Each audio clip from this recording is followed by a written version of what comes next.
Welcome, बहुत बहुत स्वागत है आपका सरकारी सिलेबस यूट्यूब चैनल पर। और अभी हम बात करने वाले हैं मिशन गगनयान से रिलेटेड। देखिए, ये बड़ा ही इंपॉर्टेंट मिशन है क्योंकि आज के दिन ही इसकी पहली फ्लाइट हुई। सतीश धवन जो आपका स्पेस शटल लॉन्च है, जहाँ से उपग्रह वगैरह लॉन्च होते हैं, सैटेलाइट वगैरह लॉन्च करते हैं, तो जो सतीश धवन इनका केंद्र है वहाँ से लॉन्च हुई। ठीक है, तो बड़ी इंपॉर्टेंट है, आपके फ्यूचर एग्जाम्स में कुछ ना कुछ मिशन गगनयान से रिलेटेड आपका पूछा जा सकता है। तो हम देखेंगे डिटेल में कि कौन कौन से प्रश्न हो सकता है जो आपके एग्जामों में पूछे जाएँ। तो इधर उधर की बात ना करते हुए सीधे चलते हैं गगनयान की तरफ।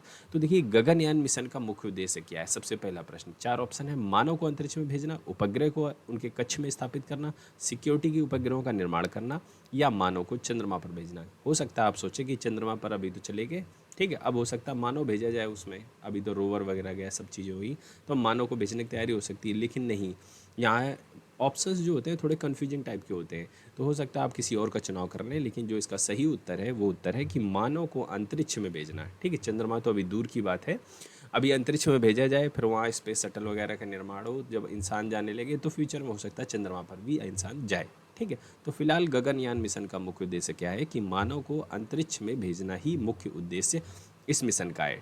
अगले प्रश्न की तरफ अब हम लोग बढ़ते हैं, जो कि आपके लिए इम्पोर्टेंट हो सकता है। ठीक है, आपके एग्जाम्स वगैरह में हो सकता है पूछा जाए। ठीक है, तो जो अगला प्रश्न है, गगनयान मिशन किस एजेंसी से संबंधित है। इसरो का है, स्पेसएक्स का है, नासा का है, इनमें से कोई नहीं। तो आप बताइए। देखिए, अब इतनी चर्चा कर रहे हैं, सब कुछ इंडिया में बना हुआ है, सारी मैं बता चुका हूँ कि आज ही इसकी पहली फ्लाइट हुई है। ठीक है, जो स्पेस रिसर्च सेंटर है वहाँ से हुई है आज। ठीक है, सतीश धवन का जो केंद्र वहाँ से लॉन्च हुआ है। तो आप तो समझ सकते हैं कि इसका जो संबंध है वो डायरेक्टली इसरो से ही है। ठीक है, तो इसरो से इसका संबंध है, इसरो ने ही मिशन गगनयान को लॉन्च किया है। ठीक है, अब हम आगे बढ़ते हैं।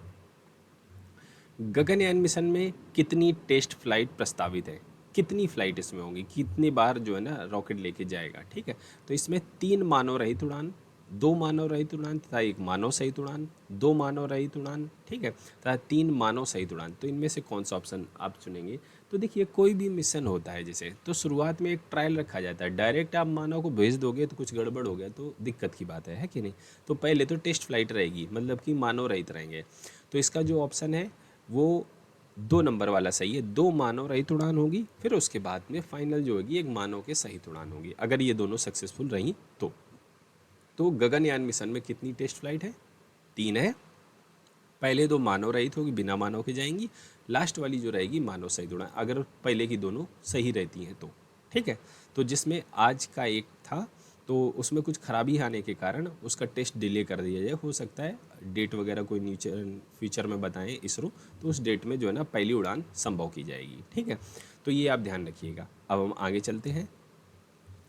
TV-D1 का प्रयोग किसके लिए किया गया है। देखिए, हर एक को, जैसे उपग्रह है, कोई सैटेलाइट है, तो उसको भेजने के लिए एक नियत टाइप का एक जो है ना रॉकेट चाहिए होता है। ठीक है, जो उस कक्षा तक उसको लेके चले जाए। ठीक है, जैसे आपने सुना होगा PSLV वगैरह, GSLV वगैरह। ठीक है, तो उसी तरह का TV-D1 इसके लिए स्पेशलाइज विकसित किया गया है, जो अंतरिक्ष में इंसान को ले जा सके। ठीक है, तो ये किससे संबंधित है, अब आप समझ सकें कि इंसान को ले जा सके। अब इंसान को ले जा सकने वाली बात किसके अंदर हो रही, मिशन गगनयान से रिलेटेड।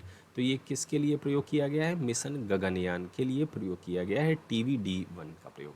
ठीक है, तो आप समझ गए। ये वाला प्रश्न थोड़ा सा घुमाऊ था, लेकिन आप अगर जानते हैं तो आप इसे कर लेंगे। आगे बढ़ते हैं। गगनयान की पहली फ्लाइट की उड़ान कहाँ से प्रस्तावित है। ठीक है, तो पहली उड़ान आज थी जो कि डिले हो गई है, फ्यूचर में यहीं से होगी, लेकिन डेट बाद में बताई जाएगी, वो इसरो वगैरह अपना जारी करेगा। तो सतीश धवन स्पेस सेंटर जो है, यहाँ से पहली उड़ान प्रस्तावित है। तो बाकी जो है UR राव सेटेलाइट सेंटर और Thumba rocket launching station Kerala में जो कि पड़ता है, इनसे नहीं है। तो पहला ऑप्शन आपका ये सही होता है। ठीक है, थोड़ा सा और आगे बढ़ते हैं। इसका जो मुख्य उद्देश्य मैं आपको प्रश्न के भाव में नहीं बता रहा हूँ, एक थोड़ा थ्योरेटिकल है। इसका लक्ष्य 2025 में 3 दिवसीय मिशन के तहत मनुष्यों को 400 किलोमीटर की ऊंचाई पर पृथ्वी की निचली हिस्सा में भेजना और उन्हें सुरक्षित रूप से पृथ्वी पर वापस लाना है। ठीक है, तो इसका उद्देश्य ये है कि मानव को भेजना सबसे निचली कक्षा में, और वहाँ 3 दिन तक रहें। ठीक है, 3 दिन तक रहने के बाद फिर से पृथ्वी पर इनकी लैंडिंग कराना, सेफ लैंडिंग कराना, सही सलामत उनकी लैंडिंग हो। तो ये इसका मिशन है, 2025 तक इनको इस मिशन को अंजाम देना है, जिसमें 3 ये डेमो करेंगे, जिसमें 2 बिना मानव के जाएंगे, 1 मानव के सहित जाएगा यान। ठीक है, तो ये मिशन गगनयान का ओवरव्यू मैंने आपको यहाँ से दे दिया। तो उम्मीद करता हूँ कि आपको गगनयान से रिलेटेड अगर कोई प्रश्न आया तो आप कर लेंगे, क्योंकि हमने इसकी थ्योरी भी थोड़ी आपको बताई और कुछ ऑप्शनल क्वेश्चन भी आपको बताने की कोशिश की है। अगर ये वीडियो पसंद आया हो तो इसे लाइक कीजिएगा, दोस्तों के साथ में शेयर कीजिएगा। हम आपसे मिलते हैं अगली वीडियो में, तब तक के लिए वंदे मातरम।